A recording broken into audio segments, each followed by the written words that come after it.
think everyone in the business world knows that social media is important in 2022 when it comes to running a business and having an online presence. They know they need to have some sort of social media account. They should probably be posting something. But of course, that gives us a lot of natural follow-up questions. What platform should I be on? What should I be posting? How do I post it? How frequently do I post these things? So I wanted to give the people a quick high-level overview of social media for small business and based on this conversation we had. So I'm going to kick it over to you. Maybe if you could give us a quick rundown of how that conversation went, how this question came up, and then how we answer those kinds of questions. Sure. Yeah, it's a question that we get all the time. So I think we've probably discussed this on the show before, but it's always a good one to go circle back to answer again. And because, things are always changing too. But the question is probably one that you ask yourself a lot if you manage a social media page for a small business. And that's, how much should I be posting? How often should I be posting? And how important is it that I am posting? And for the purposes of this conversation, we're going to keep it to organic posting, meaning posts that we don't have to pay for. These are not ads. These are posts that come directly from our page, whether that be a Facebook page, Instagram page, Twitter, LinkedIn, you name it, right? So very, very important question. And of course, it all really depends on your business and your buying funnel, your sales funnel, and also what are the other things that you're doing marketing wise. I'm afraid to admit it, but I'm old enough to remember when businesses first started using social media, and it seems like we've almost come 180 degrees since then. Where when Facebook kind of first came on the scene, it was a lot of people told me, "Well, I never have to advertise again. I never have to spend another dollar on advertising. All I have to do is post on my Facebook page, and everyone's going to see it, and I'm going to get free advertising and free publicity, and that's all I ever need to do," right? And of course, that was never the correct answer, but there was some truth to that, at least before, of course, in our news feeds early on in social media, where if we had 100 people following our page and we posted something, 99 people were going to see that post. And of course, we've come, like I said, 180 degrees from that almost on a lot of platforms today. Facebook, of course, being the most prominent one, where now if you're not, doing the things that you should be doing to get more reach and more engagement on your posts, you're probably going to be lucky if you have 100 people to follow your page to get 9 of them to see a post. It's really been throttled in terms of how many people and what is my reach when I post something on Facebook, Twitter, LinkedIn, etc. So it is a natural question. I think that there is some room, perhaps for some debate in certain businesses about how much you should be posting. But my answer back then and my answer now is you should be posting as much as you possibly can. And so we're going to unpack that a little bit.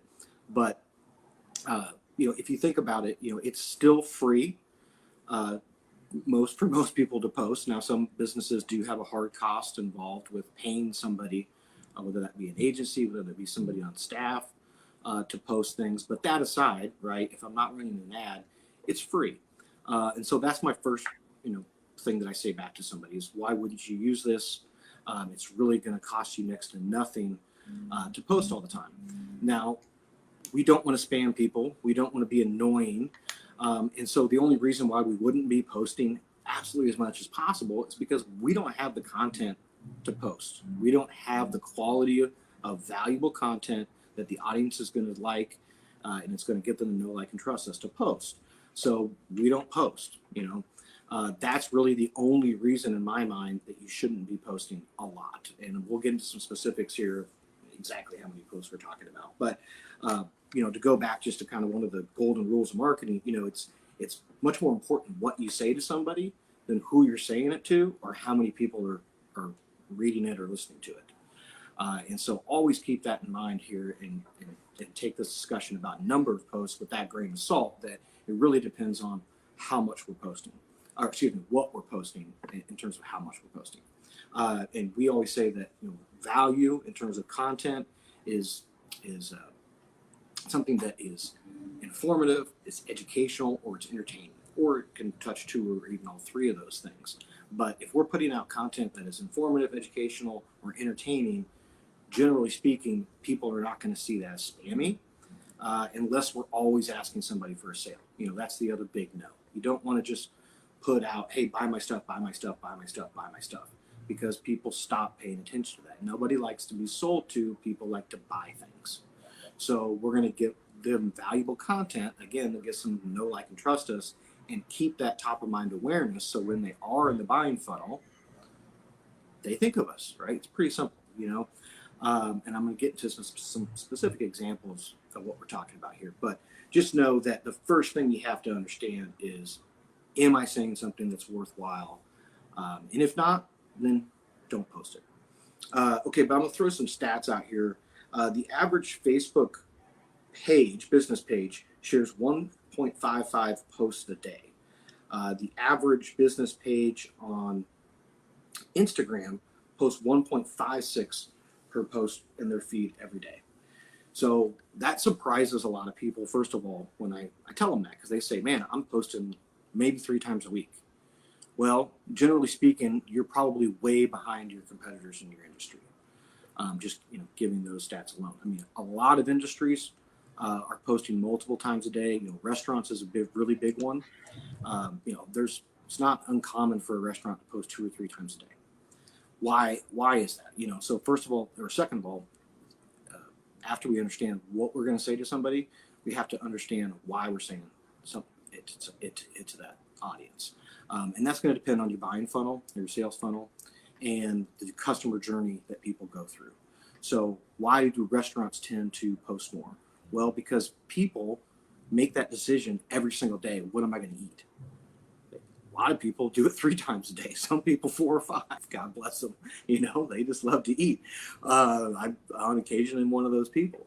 So if I'm doing that 3 or 4 times a day, I have the opportunity, if you're a restaurant, to decide, hey, I want to eat from this place that many times a day. It's a much shorter buying funnel than somebody who's selling life insurance or selling a car or selling a home, right? Those are things that we typically buy every 5, 7, maybe even 10 years on average, compared to the average, even now, as we're still, you know, in the lingering recovery phase of the pandemic. Now, still 50% of Americans are going out to eat in a restaurant at least once a week. You know, 50%, that's a lot, that are doing a buying decision every single week in your category. So that's the second thing that you have to understand is, what is my customer journey? How short of a buying funnel do I have? Because if it's a really short one, I need to be talking to those people a lot more to keep in that I call it the Rolodex in somebody's mind. You know, with your significant other or your friends, you know, probably on multiple times a week, if not on a nightly basis, you play the game of, what do you want to eat tonight? What do you want to have for dinner tonight, right? I'm sure that comes up in your house often, Miles. And people immediately go to that, even subconsciously, they immediately go to a Rolodex in their mind. And most people have about 5 or 6 restaurants, you know, or maybe they'll have a category of a restaurant like Mexican or Italian or something like that. So if I'm a restaurant owner, I need to make sure that I'm in that Rolodex of those 5 or 6 places that they're going to rattle off when somebody asks them that question. That is classic top of mind awareness. And the only way we can do that is through frequency within an audience, right? People forget things. Sleep is the great eraser. So we have to keep putting our messages and our branding in front of people to remind them, hey, we exist. We can serve you dinner. And so that's going to be much more important, like I said, for somebody that has a short buying funnel than somebody that has a really, really long buying funnel. Now, you may say, well, I hear car commercials all the time. Okay, that's true. And so the third thing is that we have to consider here is, what is our price tag? What is our lifetime value of a customer? What is our cost of acquisition? And the reason that car dealers, you know, spend a lot of money on advertising, they're all over the radio and they're all over television, even though they have a long buying funnel, is because they have a very high ticket price or cost per item, and they have a very high lifetime value. And they can get a great return on their advertising with that cost of acquisition. So those are some of the things that you need to keep in mind. But for most businesses out there, you want to be posting at least several times a week, if not once a day, as long as you're not always asking somebody for a sale, or you're not always just spamming people with just crap. You never want to post just for the sake of posting. Hey, I need to make my post count today. You always want to have a strategy. I thought this was interesting, Miles. The Instagram chief, Adam Mosseri, said last year that he suggested that posting 2 feeds per post per week, 2 stories per day, is ideal for building a following on the app. So this adds another little wrinkle, 2 little wrinkles to the discussion, because part of why we're posting is to talk to the people who already follow us, right? Those people have opted in. Hey, I want to hear messages from Wildman Web Solutions. Well, we'd be pretty dumb not to send them messages if they're opting in to get messages from us, right? The other thing that we're doing when we're posting is we're trying to get new people to follow us. So there's a little bit of a different ripple there in the strategies, but he's specifically talking about how to grow your page or your following on Instagram, and he recommends 2 post feeds per week and 2 stories per day. So that also brings in into the discussion, where should I be posting, right? Because on on several platforms now, we have multiple options. We have newsfeed, we have stories, and we have reels. And with our clients, we do a healthy mix and balance of both, or all of them, because you don't just want to be doing one or the other. You don't want to just be posting your newsfeed. You don't just want to be posting stories.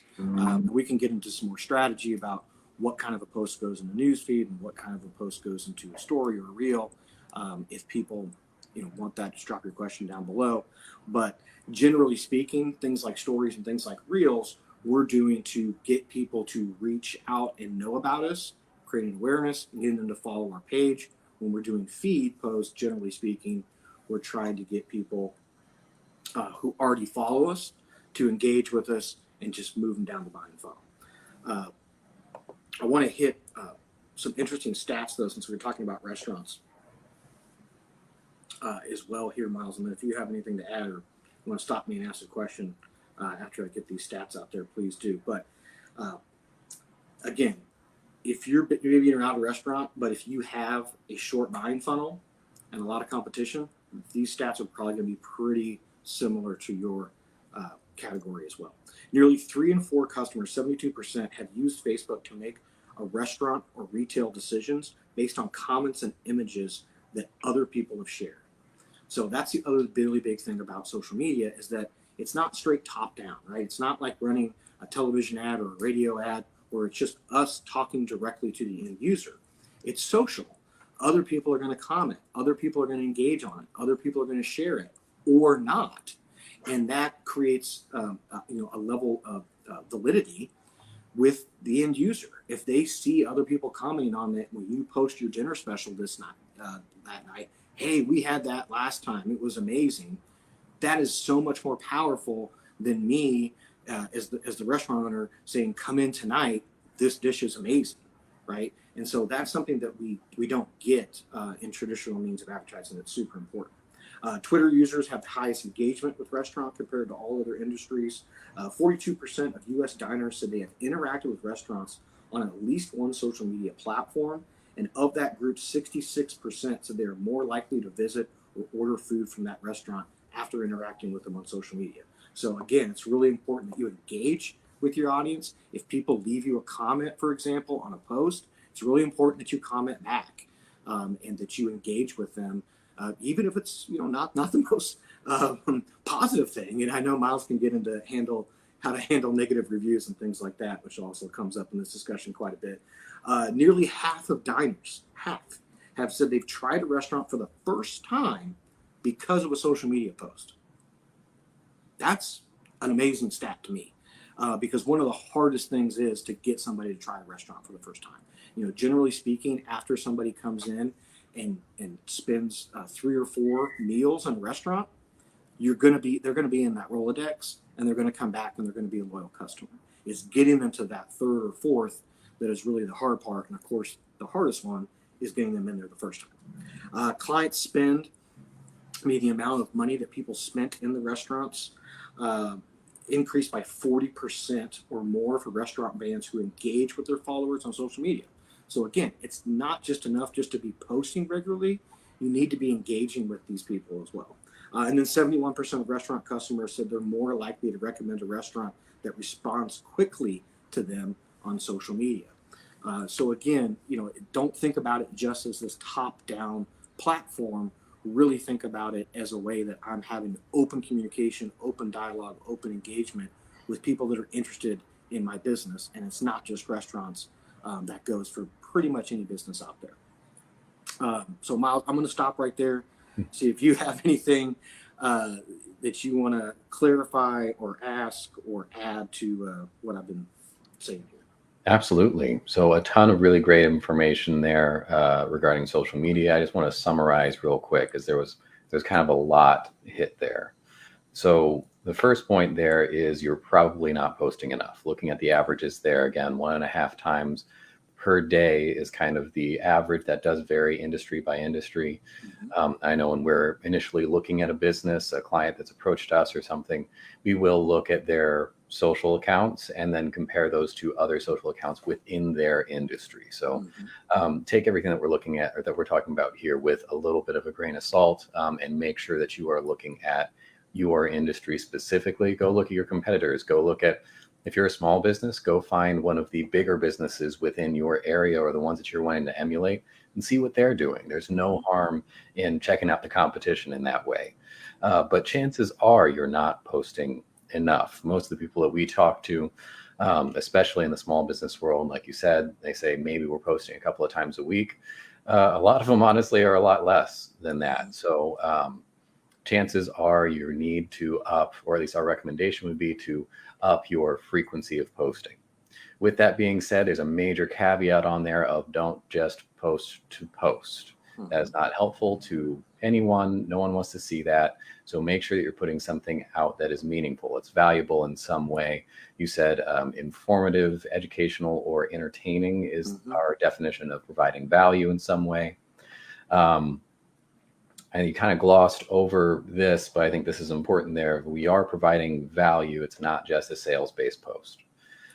You mentioned that in there, but I really want to drive that home of don't just go out there and post 1.5 times a day asking people to buy your stuff. That's not meaningful. No one wants to see that all day, every day. So put out something that is actually meaningful in some way. It's valuable, it's entertaining, it's informative, it's educational. And then every once in a while, throw in a, hey, we've got this sale, or here's our special tonight, or I don't know, happy hour this time. We're talking restaurants a lot today, but a lot of this applies to any industry out there. I think almost every industry could benefit from having some sort of strong social presence, and this is how you go about doing it. So post more frequently. When you do post, make sure that it's valuable, and don't just post for posting's sake. Make sure that you are remembering that this is social media. This is not top-down engagement. So we are looking to engage our followers in one way or another. Maybe we're looking to get in front of new people. Maybe we're looking to get some more information in front of existing followers, but overall we are looking to be social with them. So asking them questions, encouraging them to like, share, comment, something that they can actually engage with.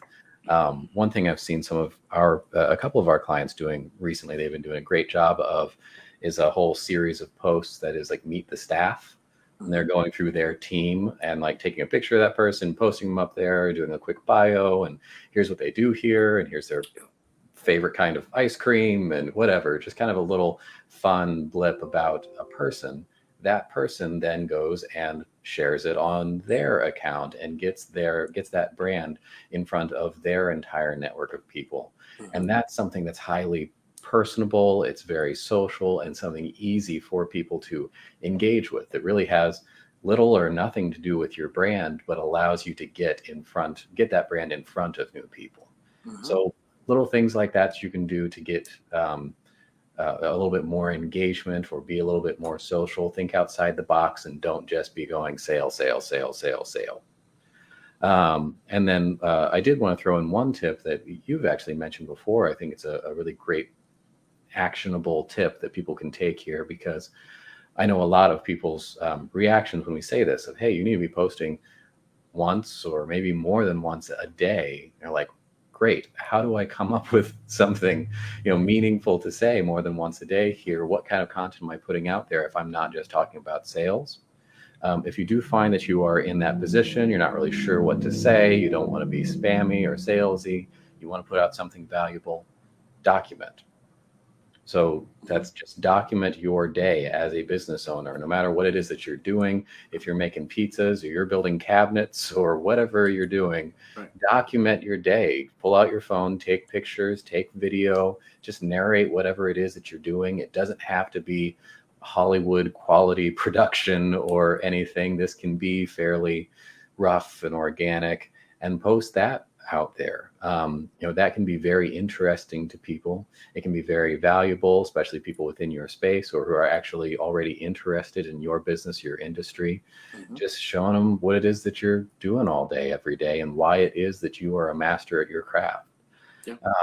So There's a that's a reason- great tip for someone who's trying to come up with some valuable information, some sort of post to put out there. They don't know how to write good sales copy or like create all these different creative post ideas. Just document whatever it is that you're doing and start putting that out there. That can be a really solid foundation of an organic social media play. 100%. And there's a reason that reality television is so popular. Yeah. I mean, people do like watching that. And you brought up a good point there, Miles, about a lot of people know what we're saying, but then when it comes and they go, okay, I'm going to post more, and they start posting maybe a little bit more for a while, and then they hit that wall, whether it be self-inflicted, doubt that, hey, I'm not good enough, people aren't liking my stuff, so they get doubt and they stop, or they just don't know what to post. And you're right, documenting is something that anybody can do. And the other thing is, we talk about all the time, give away your secret sauce. Tell people what it is that you would do for them, or show people what it is that you would do for them, because everybody can do that. If I'm a plumber, for example, maybe I can't come up with some great copy points and some fancy video, and I'm not going to do cool TikTok dances or something like that to get somebody's attention, but I can give homeowners tips. Right? I can show people how to fix a sink.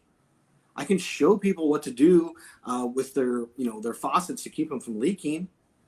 Right? Like, that's why you just lean back into what you know and share that knowledge. And that's some of the best content out there. And literally anybody can do that. So that's a great place for somebody just to jump off and say, okay, I'm going to start posting more. I can't hire a marketing team. I'm not creative. I'm not a writer. I'm not a videographer. I can't do this. Yes, you can. Lean back on your strengths of what value you can provide to the end user in terms of your expertise, and just post that. Yeah, and I'll give two more, I think, just actionable tips out here, let you close this out, and then we'll move on here, as we've got a lot of other things to talk about, a lot of other things to do today. If you have any questions, or you want us to talk about anything else specific, again, please throw your comments in below. I am watching that here, and we'll try to reply to those later, or email us, askwildman@wildmanweb.com. Another great tip for the person who's sitting there thinking, I know I need to post more, but I don't really know what to do. It's not my favorite thing. I'm not a social media person. How do I get that frequency out there effectively when I'm starting to hit that wall that Mike was just talking about? And it's a really common concern that people have. And so there are tools out there to help you do that. You're not alone. So find a tool that helps you. One thing that helps a lot of people is using a social media scheduler. So where you'll actually schedule out posts for the future, it'll set everything up, it'll automate it, it'll post it for you at the specified date and time. So, if this isn't your thing, you're not going to do it every day. Maybe you just set aside a chunk, then a Friday afternoon where you're just going to do social media. You're going to create a bunch of posts and schedule out the whole next week of posts.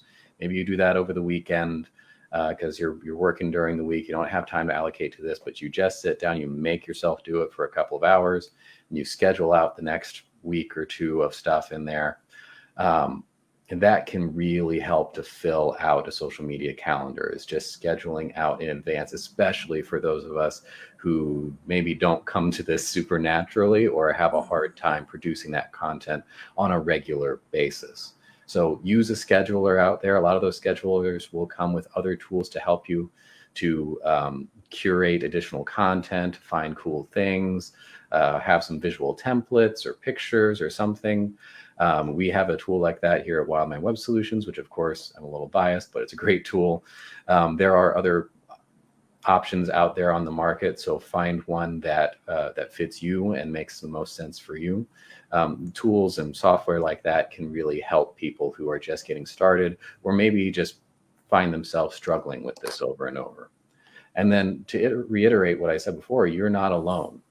Reach out to someone here. If this is something that you really struggle with and you're not able to capitalize on this, reach out to your local professional, find someone within your organization that's really good at this and maybe tap them in order to take point on it. Find a local agency or an expert like us to talk to. They can at least point you in the right direction, if not help you out more directly. But you don't have to feel like you're alone here. There's tons of great tools, resources, and experts out there for you to lean on and hopefully improve your social media game. Mike, any final tips, tools, tricks, whatever to leave the people with this week? I'll just add one thing on to what you were talking about in terms of a scheduler. Even if you don't get a piece of software and actually put the posts together and schedule them out, anybody, even if just you have a spreadsheet, can and should be making a content calendar, whether that's on a weekly basis or a monthly basis, where you sit down and you strategize, keyword, use a strategy here of what we're going to say, because again, that's the most important thing. Not only will you have better posts if you start doing that, but you'll actually stick to that content calendar and you will create more posts and end up posting more. And that's something that we do for all of our clients, but anybody can do it on their own. And then you at least have a plan of attack going into your social media. Yeah, I feel like we come back to that. We circle back to that particular tip, no matter what we're talking about, from website design to social media to SEO, is just take a moment, step back, make a plan, and no matter what you're doing, make sure that you're doing so within the context of a broader strategy. You're not just grabbing the shiniest, newest thing that you found and jumping on that today, because you're not gonna get the best bang for your buck out of that.